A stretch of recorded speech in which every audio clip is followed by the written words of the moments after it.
Okay, welcome everybody to the town board meeting of December 10th, 2019. Start off with some announcements. We have wine around town this Friday, December 13th, from 5 to 8, and it's also the holiday art show. We have the Epic Holiday Party. That's Every Person is Connected.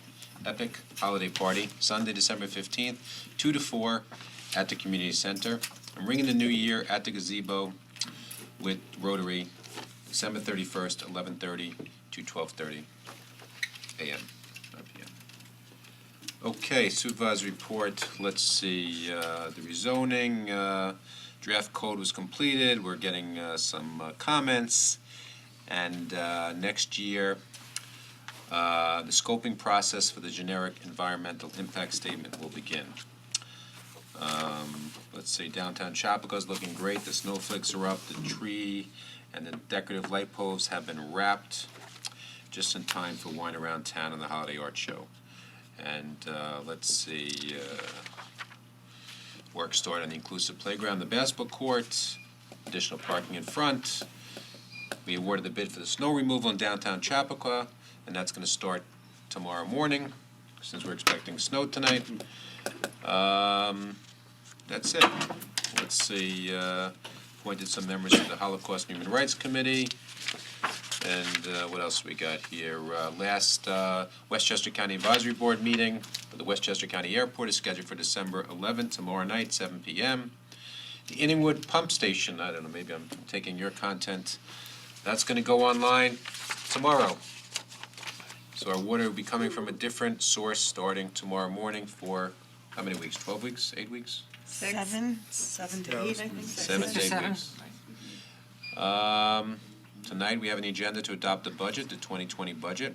The tax increase is 1.72, which averages to $33 per resident. And we've increased the paving by $200,000 to $1.1 million. And that's it. Jill Shapiro for her supervisor's report. Shapiro. Thank you. Probably Next week, December 17th, is the last scheduled meeting for 2019 for the Newcastle Town Board.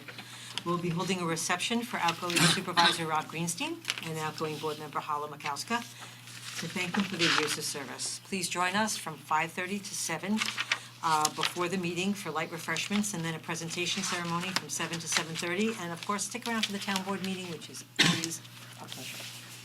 Our first meeting of 2020 will be the organizational meeting, followed by a work session, and that's scheduled for Tuesday, January 7th at 7:30, and a press release with complete details will be forthcoming after the first of the year. So Supervisor Greenstein mentioned that we secured a private contractor to clear sidewalks and in limited circumstances, steps when they're in the public right-of-way of properties within the parking district. These properties pay a separate tax which supports the maintenance of the district, including snow removal in the customer parking lots and now sidewalks. And there is a map that went along with an email notification that Rob sent out earlier in the day to merchants and interested parties who should see the contractors out bright and early tomorrow morning clearing the downtown sidewalks. If your property is not within the sidewalk district, which is in fact the majority of Newcastle, and you have a sidewalk out in front of your property, the Newcastle Town Code requires property owners to clear snow and ice from your sidewalks within 6 hours after the snow stops. Failure to remove snow or ice in a timely manner may result in the town removing the snow and ice from the sidewalks and then assessing the owner of the property for the cost of the removal. So this is a change in the law. It's different from where it used to be, but it's really important that those people who have sidewalks, especially along 117, if you're responsible to clear the snow, that we allow commuters, especially going down to the train, to stay on the sidewalks and out of the roads, especially when it's snowy and icy. So thanks very much. Okay. So now we have a motion to reopen the public hearing for Chapaka Crossing, the various amendments. So moved. Second? Second. All in favor? Aye. Aye. Okay, so, Mark, please. Good evening, Mr. Supervisor, members of the board. My name is Mark Weingarten. I'm here on behalf of the applicant As you're all well aware, this is a continued public hearing with respect to a petition that we have filed for you for certain changes that we have requested with regard to the project known as Chappaqua Crossing, and a number of them specifically with respect to the East Village of the project that is proposed there. At our last session with you, there was a request made by some of the neighbors with regard to specifically Building U, which we'll show you in a moment. We're putting a board up. I'm going to ask Matt Steinberg and Dibley Tung-Schwalbe to show you the study that we've done and a proposal we have where we could, in fact, shift one of the units and have it further away from where the issue of the visual impact was talked about. There's also a second discussion having to do with Building EE and a roadway up, and we'll show you that as well. So, Matt? Is it possible to bring that closer? Sure. I'm just gonna say. I can't. I'm getting you know old. what I mean, that's it. Actually, can you put it further away? Or give us glasses. See it. Careful.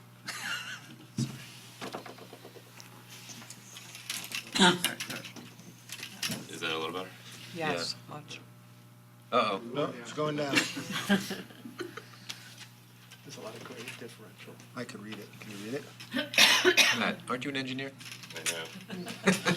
I mean, this is what I expect from me.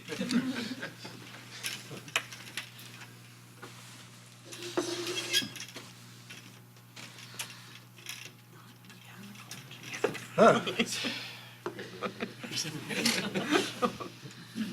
Maybe someone should hold it for you? Yeah. Maybe. Instead?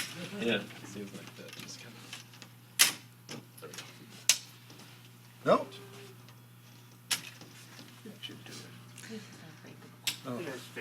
Yeah, engineer, we got Toll Brothers, and they still can't get it up straight. Remind me to live in one of those houses. All right, let's just all, everyone just tilt your head to the left a little. All right, good evening. Matt Steinberg with Dibley Tung-Schwalbe. We, as requested, we studied the location of Building U. That's this is Building U. It's the northernmost set of townhomes. So what we studied was to remove one of the units from that location. We relocated it to essentially Building P.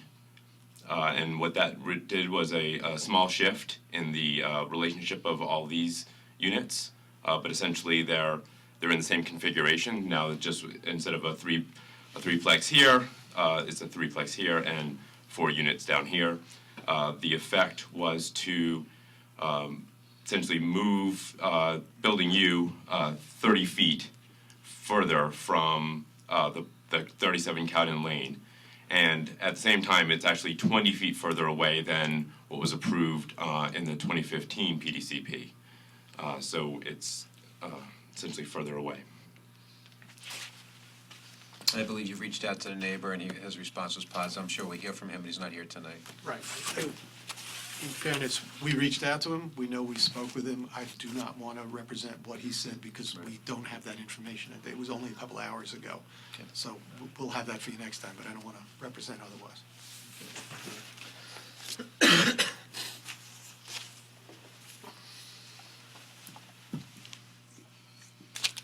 As Mark indicated, we also studied the units on Road H. Road H is the northernmost roadway in the East Village. We studied rotating, so essentially holding where it meets Road A and rotating it counterclockwise away from 37 Cowden Lane.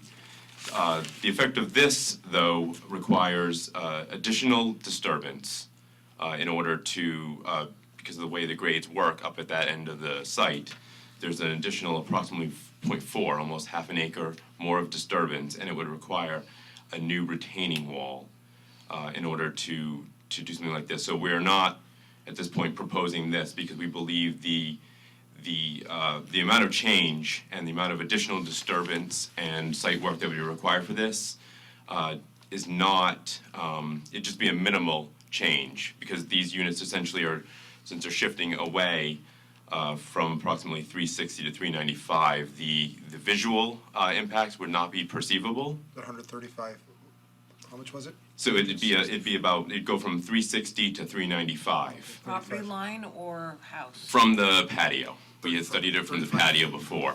So it's a slight shift, but it ends up requiring a considerable amount more of site disturbance. It looks like it's more than 35 feet on the far northern end. It's 36 feet, but the way, because we're locked into holding it at this building, so every time, we shift it 36 feet here, but as we shift down, these buildings obviously are not as far, so it's 35 feet. It's a little closer on this building's essentially no change in that shift. And as we had previously shown in our visual, these two buildings are essentially already obscured.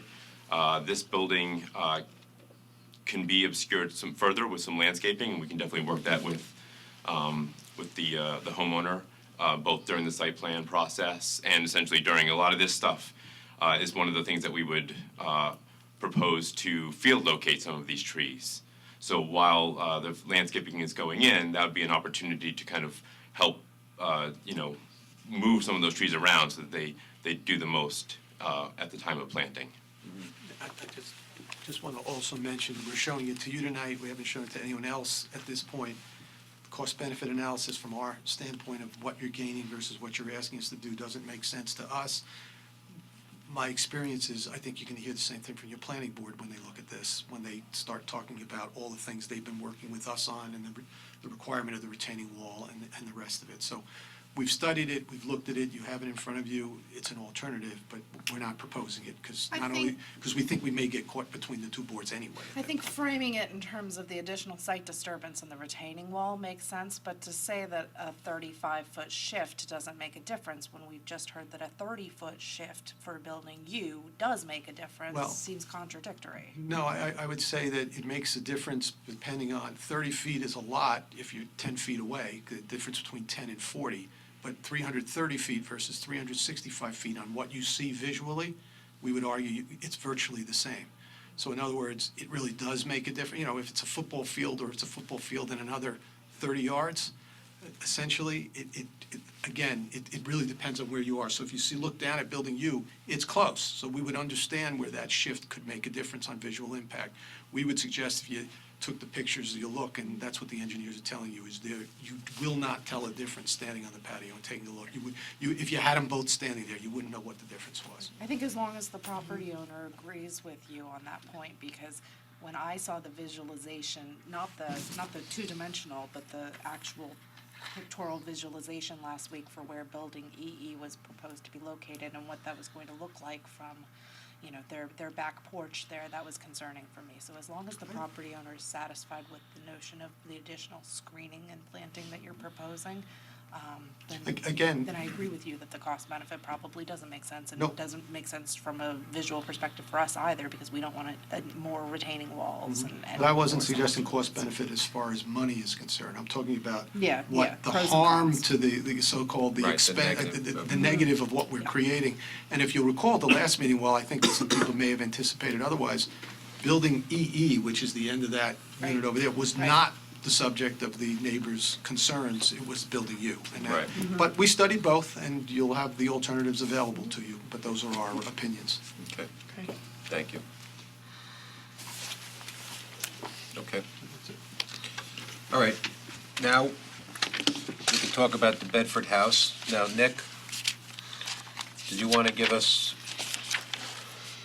there was an email that you sent to us, I forwarded to Gray, about 5 o'clock. I don't know if you saw it, but Nick is going to summarize or read it. I'll be happy to read it as well, but Maybe summarize it, it was kind of a long one. Suggesting my emails are long? No. So with respect to the guest house, the board will recall that the initial petition proposed that the guest house, if you will, be demolished. There was a public hearing on that, there was studies requested, the board requested information, there was subsequently a revised proposal from the applicant where they withdrew that portion of their petition. Can you just time it too, explain when this occurred, just for background purposes? Yep, absolutely. So, let me go, the 2011 finding statement, let me start there. The 2011 finding statements contained a specific condition that the historic Reader's Digest Rotunda building shall be retained, and the guest house shall be adaptively reused. And then the 2013 supplemental finding statement also reiterated that the guest house shall be retained and are adaptively reused. When the town board amended the MFPD, which is the residential PDCP in 2015, that revised PDCP continued to require the adaptive reuse of the guest house. And the town board's 2015 resolution approving the residential PDCP also stated that guest house should be retained and or adaptively reused. So the 2019 MFPD initially proposed that the guest house would not be adaptively reused, and therefore that's why it was part of their petition. They were seeking to amend a prior condition of the approval. After discussion that I've mentioned previously, the applicant amended that petition to withdraw that request to demolish the building, and instead they're going to comply with the, was it 4 different prior approvals that required the guest house to be adaptively reused. They provided the plans, they've fleshed that out a bit more with the planning board and the town board, and they've explained that. But the actual work that's being done to the guest house as part of this PDCP, the guest house itself is not part of the PDCP amendment before this town board. It's not being removed. The clubhouse is being relined a little bit. Dippney Tung Schwabe had provided an overlay of the changes from the 2015 PDCP to the 2019 PDCP. Guest house isn't changing. The clubhouse itself is being modified a little bit in connection with the its location. It's being rotated slightly, but the guest house itself is not being moved. So there is no action before the town board with respect to the guest house anymore. There is nothing for you to vote on. There's nothing for you to consider. You don't have authority because there's been no change in circumstances. You can't just change something because your opinions have changed. You're bound by those prior statements of the prior town boards when they've made these findings in 2011, 2013, and then again in 2015. So the town board doesn't have the authority to revisit and substantively modify the prior approvals with respect to the adaptive reuse of the guest house, because the guest house is going to be adaptively reused and they're going to comply with those prior conditions. That was my short summary. So what would have to have been in the language if then or now, if we could, to say, yes, adaptively reused, but we would also like it to maintain the historical integrity both outside and inside? Well, What language does one use to ensure that that happens? the Because interior, what's the spirit of that request in 2011 and 2015? Because your layperson wouldn't know what to ask or say to, if that's their objective, other than to say, does that include the interior? Or is it just the exterior? What does that mean? right, well, it doesn't include the interior because your landmark in your local law doesn't allow you to regulate the interior of buildings. You don't have that, I'm afraid that would be akin to a taking then, right? You're using the government of a public power to then regulate something inside where there's not a public benefit. The public benefit is the presence of the building and the exterior features. But I guess that would be fine in the general concept, but if we are allowing for reuse of certain property as a condition, we could certainly say we want this to be maintained in a certain way. Would we not be able to do so? Well, you can require that the exterior, and I believe the applicant has mentioned that they're going to be meeting with the planning board as part of their proposal. It's during the site plan review, they're going to be talking about the architectural elements, how the clapboard and the decking is going to be preserved. And that's all part of the site plan review. That's not part of the PDCP review. But back in 2011, when the town board stated that the cupola building needed to be retained and the guest house could be adaptively reused, could they at that time have put a condition in place that would have required the applicant to retain the guest house, both the interior and the exterior, for purposes of historic preservation? Recognizing it didn't happen, this is just. Right. Yeah. Certainly not the interior. And if it were a condition that it be retained and retained, there'd have to be a finding in the record, and I don't believe that the board had the authority at that time, based upon the record before, to require that. Wasn't a nationally listed property. And But I guess our question then is, Yeah. what could that board have done to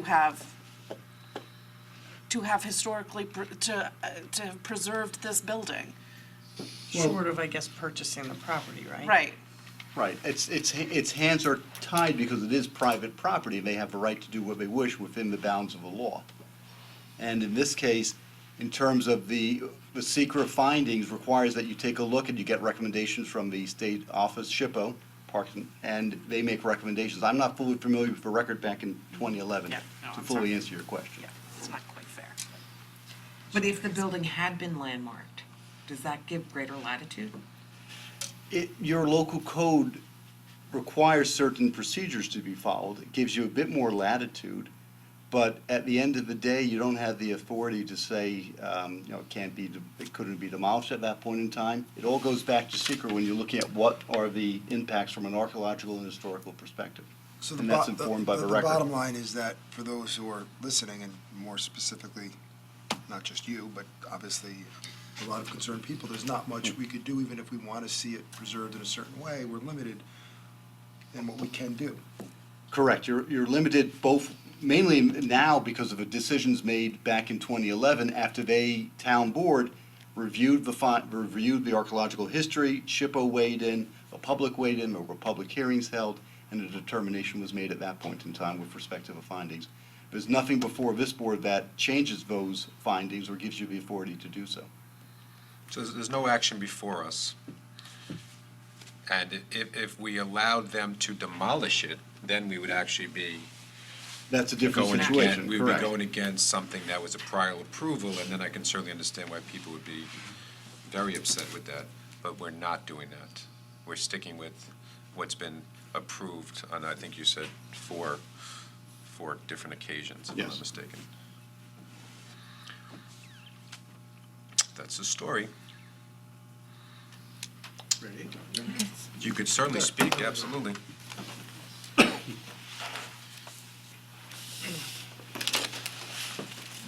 Hi, Ray Williams, Landmark Advisory Committee and Town Historian. It may not be before you now, but you sent me that 179-page summary. I'm still working on it. But in it was the first time I'd seen the conceptual plan for the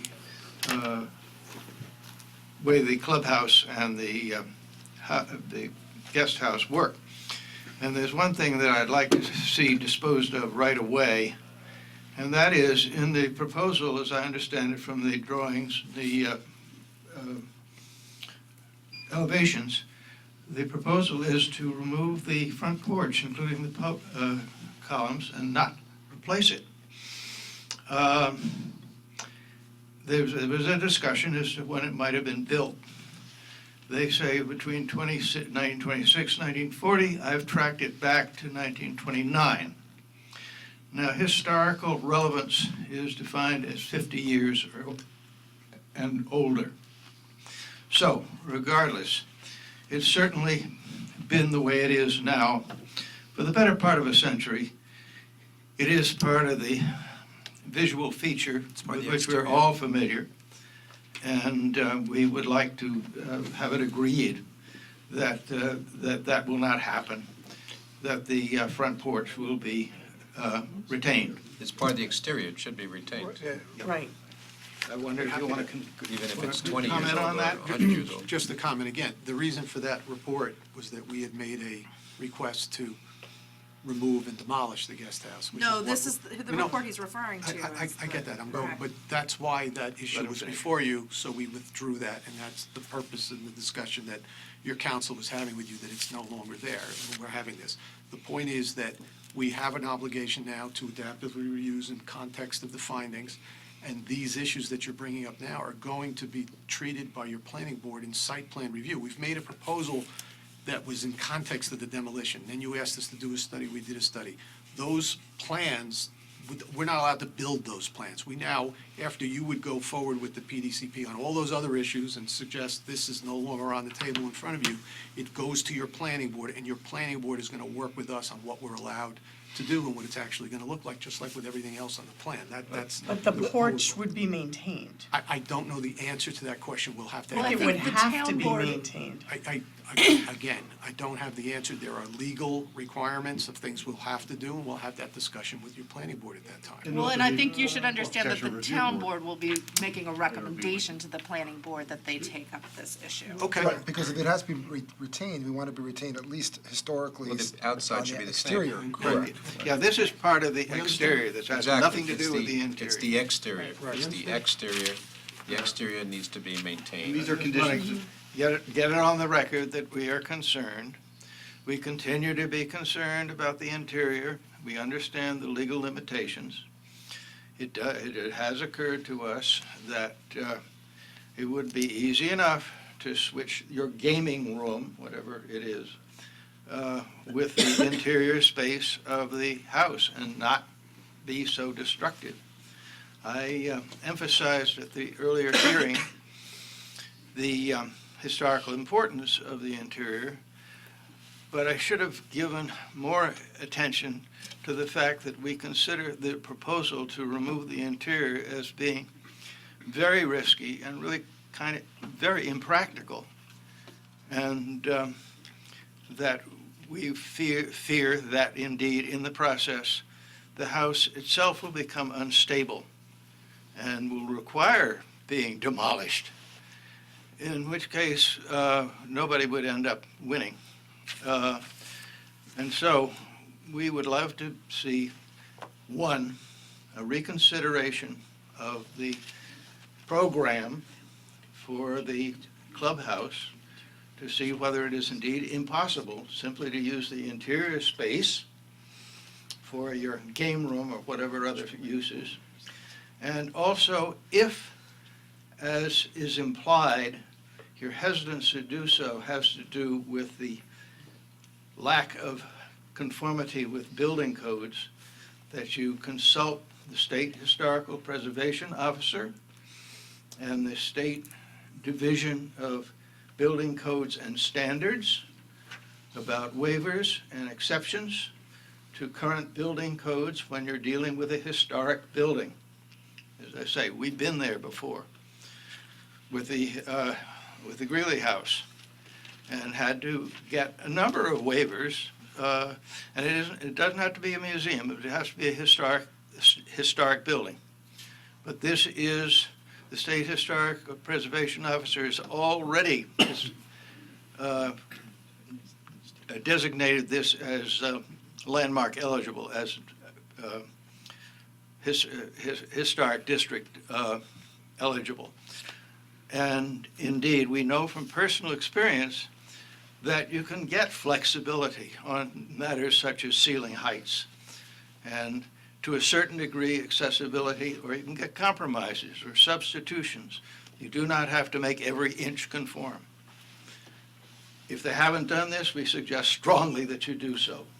If this is all that's holding you back, if it really doesn't meet your program, I think it is well you just go ahead and say so.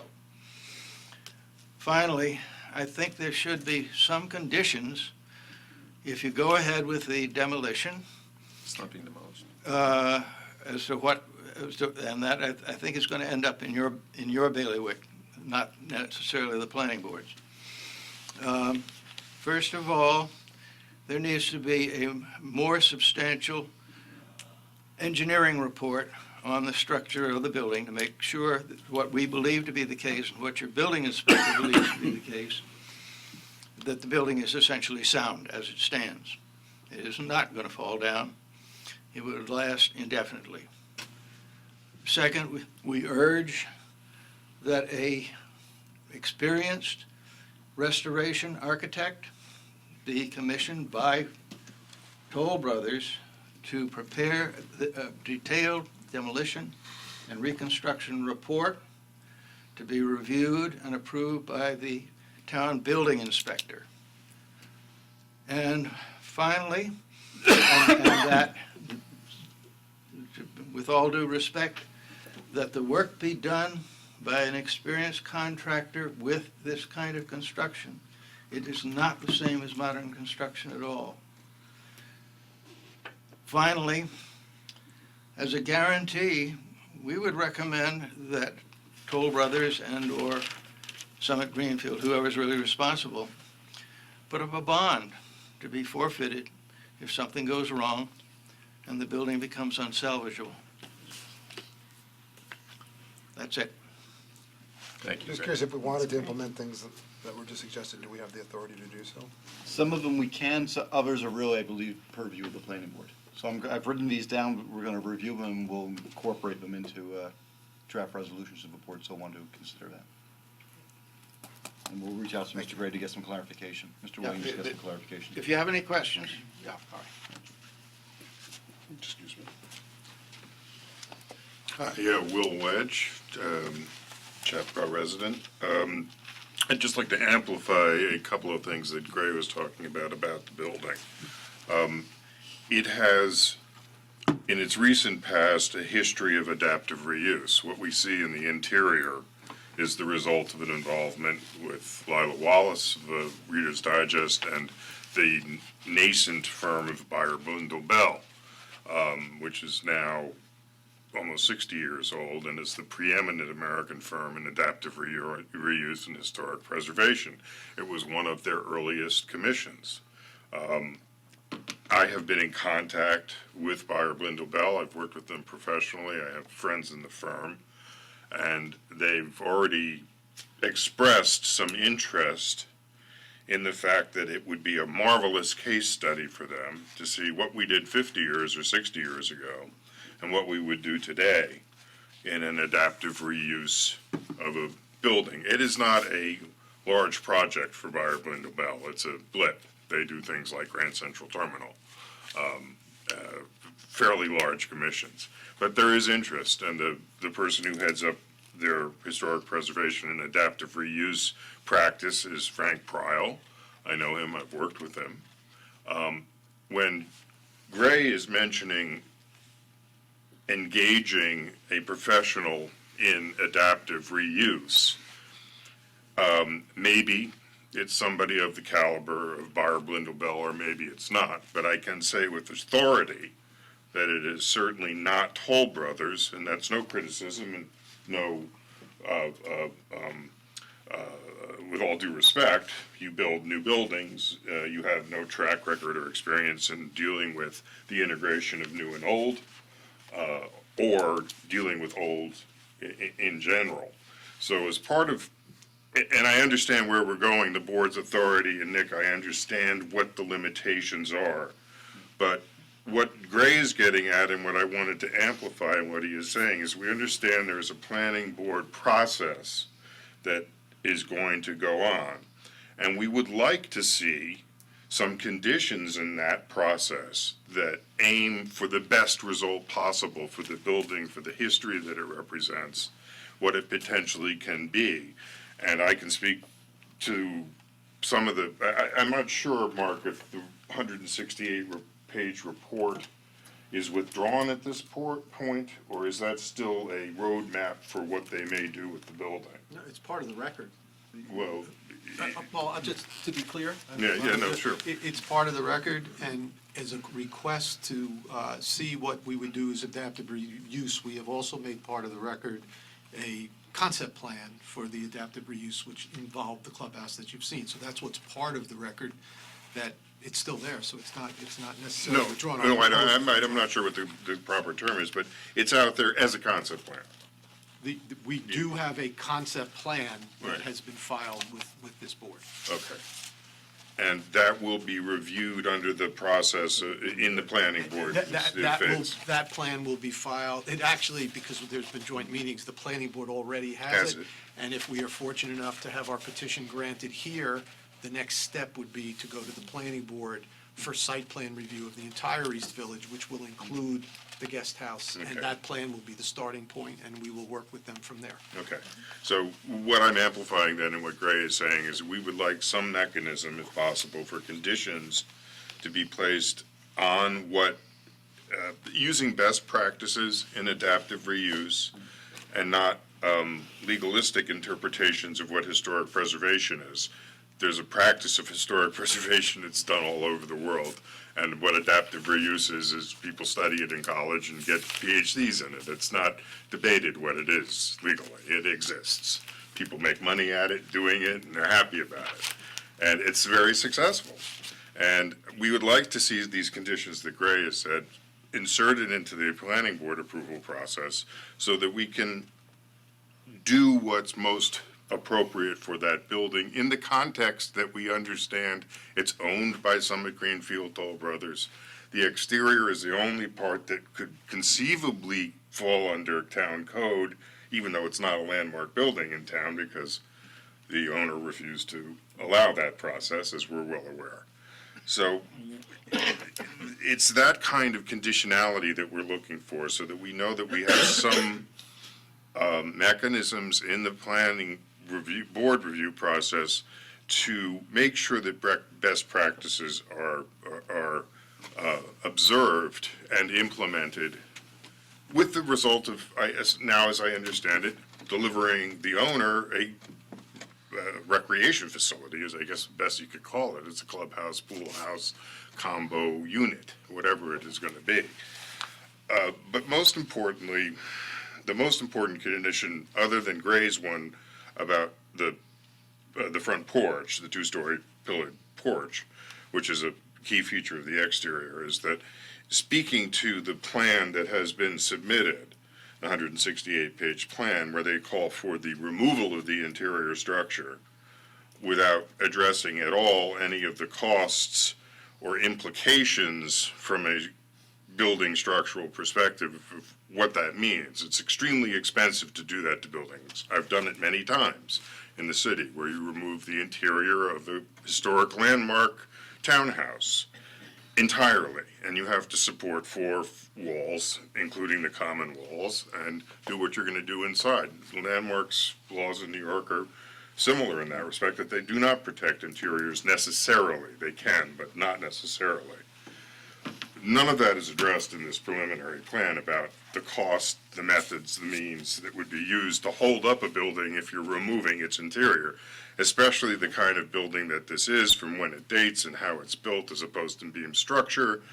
You can't do that to a modern house either. Just think about it. Can I take the 2 floors out of my house and expect the walls to stand without doing something substantial to support them? And it's that about the thought process about the interior that's represented in the report that we want to make sure that we correct that course of action as soon as possible, because it's simply not feasible.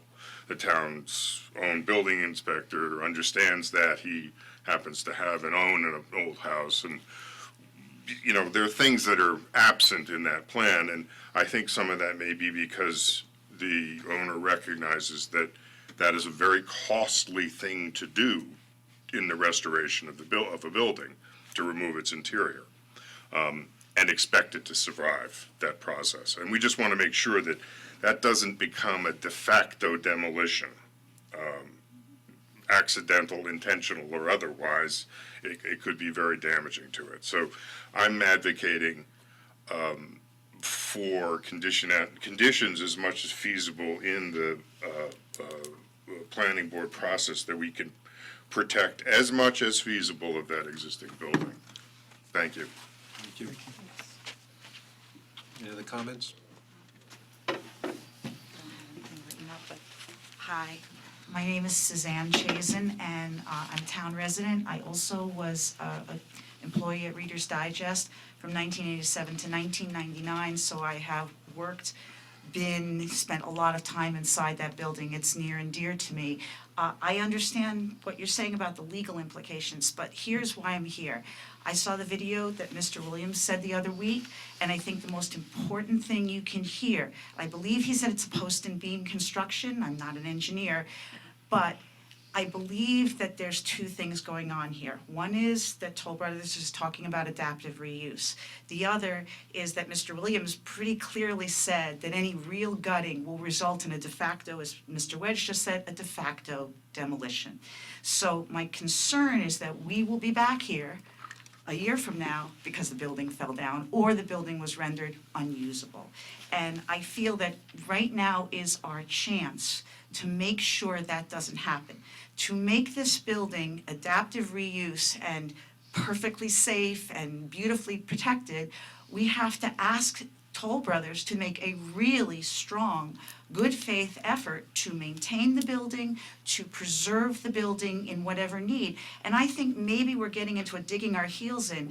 It's a beautiful building, and I am wondering if we keep the footprint, how much does it really have to be changed? It is a nice building, and of course that goes back to the point, what sort of condition is the building in right now? I mean, that is very important. We need to know whether this building is structurally sound right now. But if independently we find out it is structurally sound and it is good, isn't there a way that we can good faith work on this to keep it as much as possible? Because to really gut this post and beam building and redo it is going to be so expensive that in many ways the best decision, the thing that would make me happy, make many people in the town happy, would be to do a minimal amount of stuff.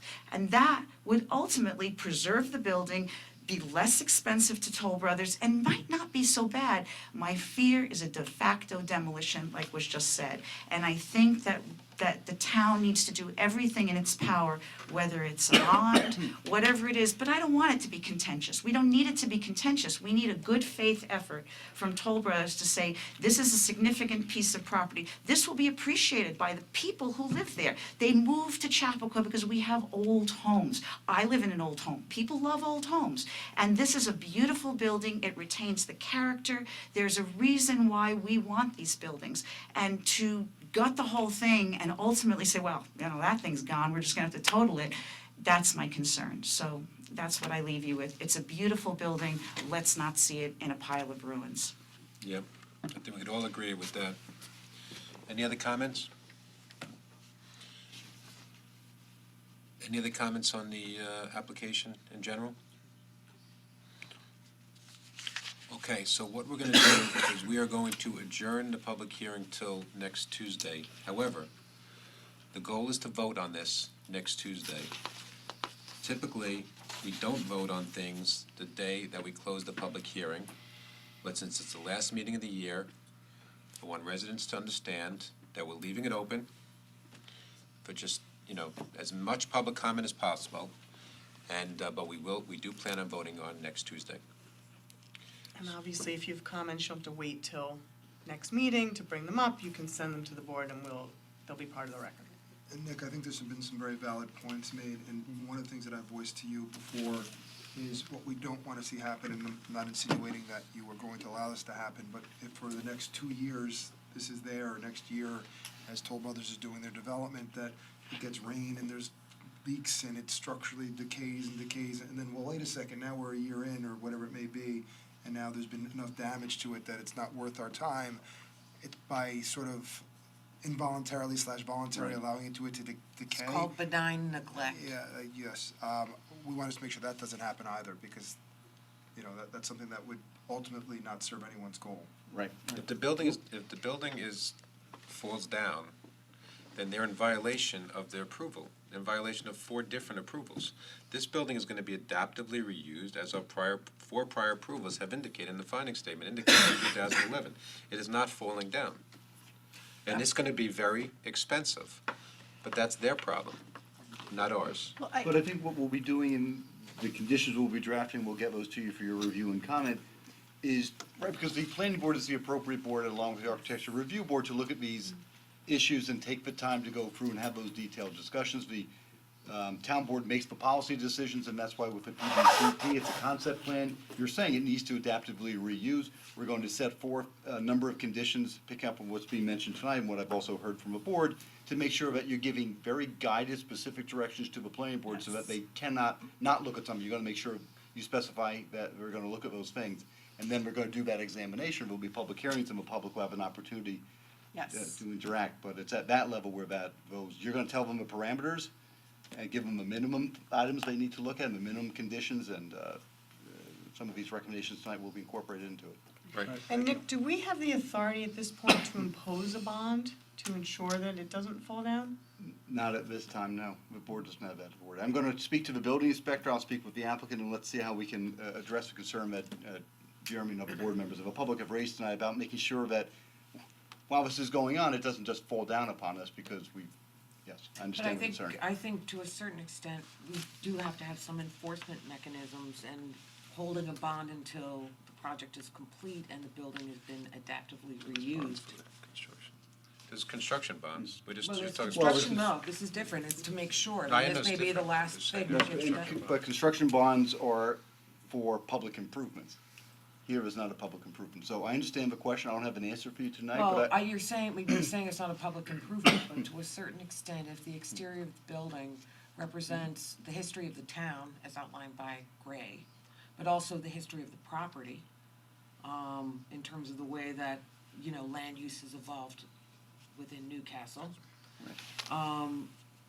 Even though it's not landmark, I do think to a certain extent, the feelings represented here reflect the fact that the heritage of this building and its role within the town of Newcastle is of public importance.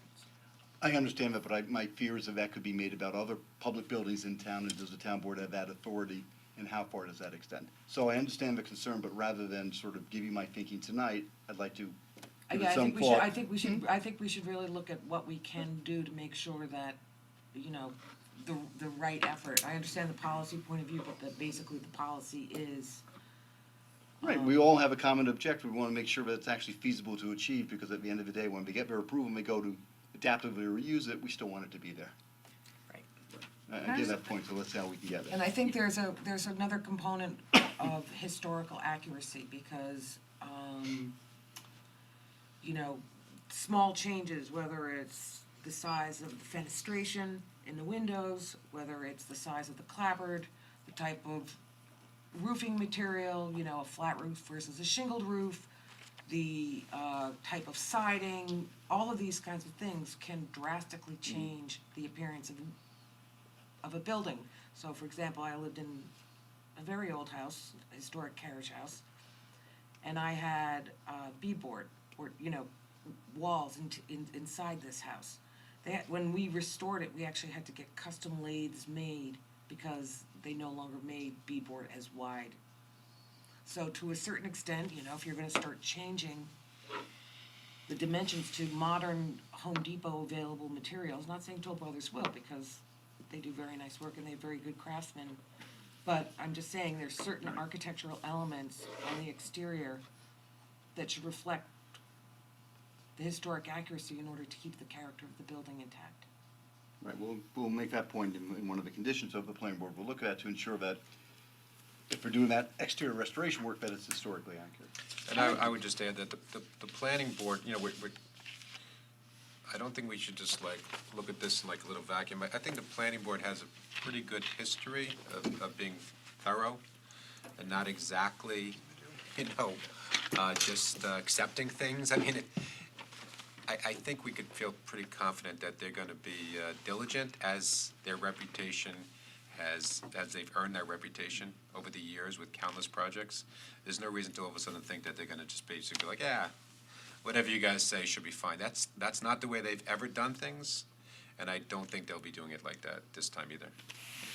So I would just want to say to the residents who came and spoke tonight, as well as for those who might be watching or listening, that, we've heard some very constructive feedback this evening. We, the town board, along with the planning board, have been discussing and reviewing the plans with regard to this guest house over the course of several months. And I want you to know that we have tried to take affirmative action as a board to try to save that house to the extent that was allowable under what was before the town board and our jurisdiction in this matter. So, when they came to us and said, we want to demolish this house, it was pretty clear that both the town board and the planning board would not allow that to happen, and that's why that was withdrawn. We have made requests and asked the question of Toll Brothers, would you be able to reuse this house as currently configured inside of this house. Could you please do that? We've asked that on multiple occasions. I mean, I remember Lisa asking this as recently as 2 weeks ago, so this is not a request that has gone unasked. We've asked whether, Summit Greenfield would be interested in carving out this property and putting it up for sale so that it might be a home or might go to, a buyer that would be interested in doing a historic preservation there. So that's been asked as well. So, we've been trying as much as we can to preserve the history that exists there and that home. So, I just wouldn't want anybody to think that the town board is taking a position of like, we don't really care about this matter, because we very much do care about this matter. And I do really appreciate the way that all three of you spoke tonight and gave us some really constructive feedback that we can now take and, memorialize in a memo to the planning board and create certain conditions for them to be able to approve the site plan potentially. So I think that was really helpful, and I thank you all for taking the time to show up tonight. Okay, so motion to adjourn the public hearing till Tuesday, December 17th. So moved. No, we're gonna do that, We're gonna vote on that, but. it's a resolution. yeah. This is for the amendments. Second. All in favor? Aye. Okay, thank you. Thank you. Now we're gonna open, good night, everybody. We're gonna open a public hearing to extend the moratorium for another 6 months. Proposed by local law 13 of 2018 of the town of Newcastle. Oh, Nick, should we get some clarity, this you just raised, I think you just raised about the shuttle, should we get some clarity for the leave as to the shuttle, what they're planning on? Sure. Mark? Hold on, don't leave, because I think one of the questions is the shuttle agreement. It's not Toll Brothers, it's you. Right, so the Not Toll shuttle Brothers agreement, the town has negotiated with SG. The shuttle agreement will provide for use of the electric shuttle and the schedule and insurance, and all those agreements have been worked out. And the town is going to be approving tonight a resolution to approve a shuttle agreement and then forwarding it to SG for signature. We want to make sure that now that this agreement is being reached, that it's actually implemented. it's been years, it's been a long 2 years. time. Right, so we'd like to know that we can get it signed this year by SG and start implementing that work, that shuttle agreement. They're not here, so I can't speak to them on that. I certainly will make sure that your sentiments are conveyed to the client. I will mention that shuttle is not an obligation of theirs. They voluntarily entered into that. My understanding was there was significant discussion over insurance issues that took up a lot of the time that was there. I don't think anybody was trying to get out of doing it. They were accommodating you when you bought this and they wanted to do it. They are intending to do it. And I will certainly speak to Felix as soon as I have the document to let him know that you want it done quickly, you want it done by the end of the year. Right, Okay. I know he wants, Yeah, I mean, he would- We were actually, I think we're accommodating with the bus for a while without not making. No, I get it. Just And to he would correct the normally be record, here. Isn't it a condition that they It's a must condition provide that they a have a shuttle, shuttle, but not not an the electric electric shuttle? Not the electric shuttle, right, and that's the one that we're going to accommodate, and we think it's a great idea, so I know Great, he's, so let's sign this agreement and get it out on the road. you need to give it to us before we can sign it, so. Well, but stick He around. will be, Stick around, why don't you hang tonight, we'll We'll get have it it to you. tomorrow. and he'll be here next Tuesday, so I don't He think could that sign should it be an then? issue. Yes, It'd be a it's okay. ceremony. Thank you so Certainly let him much. know. Thank you. Thank you. All right, so the motion to open the So moved. extend the moratorium. Second? I'll second it. Okay, Second. Ivy seconded. All in favor? Aye. Nick, you So want to this give is us a moratorium that the town has enacted previously by a local law on June 4th of 2019 that extended it for 6 months. And it's a moratorium of building permits and site plan and land use approvals in a defined area of a Chappaqua hamlet. And the purpose of that is to preserve the status quo while the town board, with its committees, explores rezoning the downtown area to provide economic development, to provide more building opportunities, and to meet the needs of the residents of the town as set forth in the previously adopted comprehensive plan. So you've taken steps, those steps are outlined in the local law, you've heard updates from the town planner. Supervisors mentioned there's a draft of the new zoning text. So it's the anticipation that with this next 6-month period of time, from this December until next June, that you'll be able to implement those regulations by holding public hearings and hopefully having a vote. And therefore, the moratorium would expire, you'd have a new zoning code in place, and you would then be allowed to process applications. New York State law recognizes the town's ability to have a moratorium. There's no limit on how many extensions you can have. You need to show that you're making steps towards implementing the goals, and you've done that. So we're very confident that this local law is appropriate. It's appropriate to continue the moratorium for another 6 months based upon the work that you've done and that you anticipate to get done in the next 6 months. The matter is, the local law was referred to the planning board as well as to the county planning board. The county planning board referred, had no comments. It's a matter of local determination. The planning board was going to take it up at a special meeting on the 10th, but that did not occur, so they will be taking it up at their meeting on the 17th. You can close the public hearing if you like and then vote on it on the 17th. Moratorium expires soon, so we do need to vote on it on the 17th. But we could also just leave it open for written comments till Friday. That's correct, yes. So, anybody, any public comments on this, extending the moratorium? All right, so motion to close the public hearing, but leave it open for written comments until Friday at what time? It's the 13th at noon. At noon? So moved. Friday Second. 13th. All in favor? Aye. Aye. Must be a good day. Okay, public comments, new business?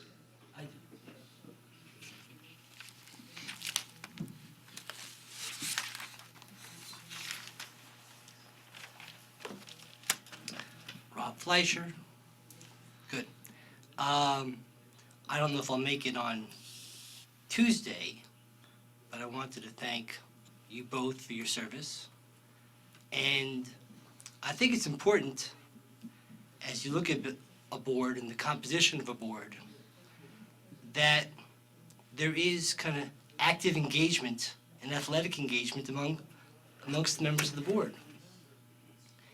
And if we ever get to a point, or back to a point, where people do not kind of engage each other and we're all of one mind, I think we're in trouble. So I think when I look at the boards that I've seen in the past 6 years and the different contributions of different members, I think they've all been important. I know you guys are tired. I listened to that, and second week in a row, so I'm not going to be there, but I wanted to thank all of you. I wanted just to reinforce that point. So whatever kind of back and forth goes on, I think it's in service to the town. Hopefully, it stays somewhat civil, but it's important to mix it up, because better you guys are mixing it up and coming out with an answer for the town than you guys are all thinking one way and the town's thinking another way, which we've seen before too. And we don't want to go back to that place. So, thank you all. Thank you, Rob. Well, Lauren is what they call a wolf in sheep's clothes, so don't kid yourself. She's ready to mix it up. I'm just kidding. Thought that would go over better. Didn't go over well at all. If you want, I'll come in and just mix it up at times. How's that? Look, I'll pop in. Thank you, Rob, thank you. Walk slowly, we'll back away, walk away. No, this So is you Rob. want people This is to Rob. mix it up. It would be a shame if we had a town board that all told good jokes. Okay, That's what we let's need you. move on. That's how we need you. Payment of claims, I'm Sorry, sorry. Lauren. On to the resolutions.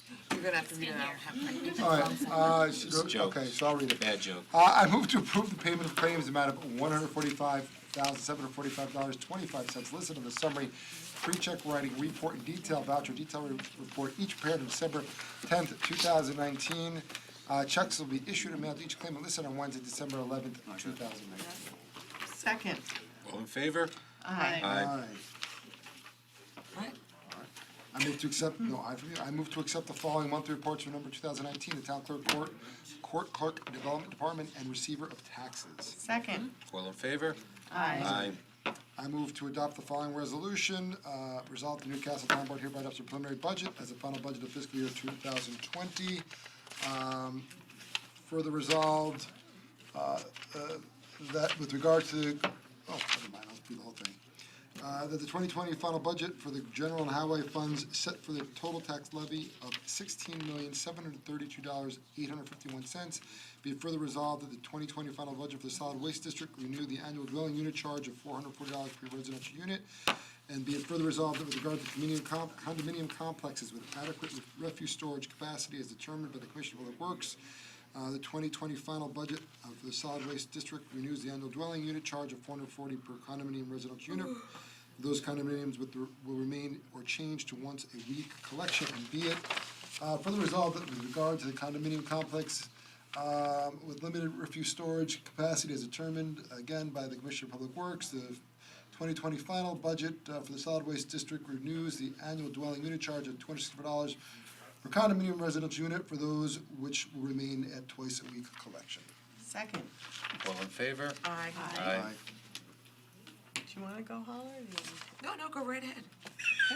She said to me to go, I didn't jump in front of her to take it. Oh, no. No, she Never, hadn't. never. She said, oh, forget it. I move to No, I adopt did. the following minutes. I did.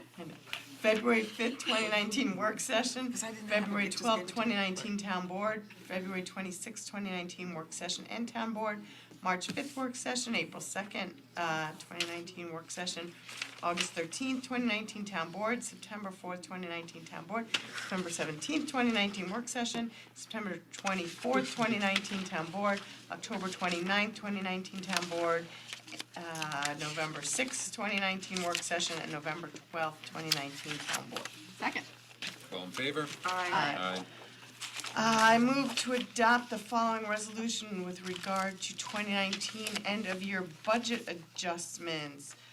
Resolve the town controllers hereby authorized to make all necessary adjustments, transfers, and amendments, with the exception of transfers from the contingency account to the 2019 operating budget, revenue and expenditure accounts required to produce a balanced budget, and further resolve the town controller shall report all such adjustments, transfers, and amendments to the town board as they are made for review and ratification. Second. All in favor? Aye. Aye.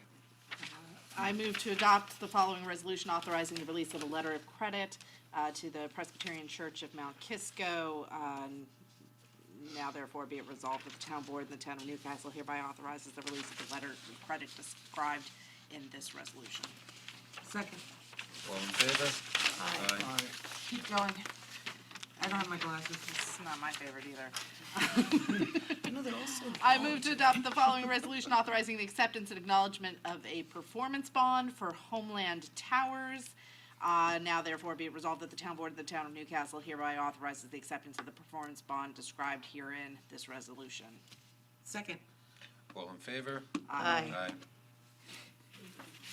Jeremy, you wanna No, take no, over? I insist, I talk too much, go. Really? Okay. I move to adopt the following resolution authorizing the acceptance of a stormwater management facilities maintenance agreement for Homeland yay. Towers. Now therefore be it resolved that the town board hereby approves the agreement and authorizes the supervisor of the town of Newcastle to execute all documents as may be necessary for the purpose of recording the agreements, subject to the town engineer's review of the meets and bounds, description set forth in Exhibit A of the agreement and subject to pending Exhibit C of the access easement agreement between the town of Newcastle, Stanwood Consolidated Water District, Village of Pleasantville, Town of Newcastle, and Homeland Towers LLC as included in Exhibit B to the agreement. Second. All in favor? Aye. Aye. I move to authorize the hiring of Emmanuel Kuhn to the position of laborer with the Recreation and Parks Department at an annual salary of $47,182.43, effective date December 16th of this year. Second. All in favor? Aye. I move to authorize the hiring of John Markowitz III for the position of laborer with the Recreation and Parks Department at the annual salary of $48,055.31, effective start date January 6, 2020. Second. All in favor? Aye. I move to authorize the hiring of Jordan Foley, to the position of fourth grade police officer within the town of Newcastle Police Department at an annual salary of $71,931.60. This appointment date will be January 13th, 2020, or the date Westchester County approves the resignation or reinstatement. Second. All in favor? Aye. I move to authorize the increase in hourly rate for the following part-time employees effective December 2nd, 2019. Jack Bluestein. Bluestein, from $12 to $14 an hour. Ed Barnes, from $15 to $16 an hour. Second. All in favor? Aye. Aye. I move to authorize the rehiring of Asha Grossburnt as an intern within the Development Department at an hourly rate of $14 per hour, not to exceed $1,500, effective January 3rd through February 6th, 2020. Second. All in favor? Aye. Aye. I move to authorize the rehiring of Brandon Turco as an intern in the Department of Public Works at an hourly rate of $14 per hour, not to exceed $1,500, effective December 19th through January 20th of 2020. Second. All in favor? Aye. Aye. We're not doing this Not one, doing right? 15. Yeah. Okay, go ahead, 16, John. 16, I move to adopt the following resolution. Resolve that membership and dues and expenditures in the amount of $1,650 for the year beginning January 1st, 2020 for the Association of Towns of the State of New York is approved. Second. All in favor? Aye. Aye. Go for it. I move to authorize Ivy Poole and Jason Lichten, how do you say his name? Lichtenthal, to attend the newly elected official 2020 training school on January 15th to 17th in Albany, New York, for a total estimated cost of $831.16 for both attendees. Second. All in favor? Aye. Aye. I move to authorize the town to enter into an agreement with Westchester County for the Positive Youth Officer Program, which the county will reimburse Newcastle an amount not to exceed $3,399 payable quarterly in accordance with the terms and conditions of the agreement. Second. All in favor? Aye. What are we doing for, We're approving the shuttle. Oh, you just, Have you seen the resolution? Yeah, now to the shell agreement with, somebody? I move to. Have we seen the? Yes. It's in the packet.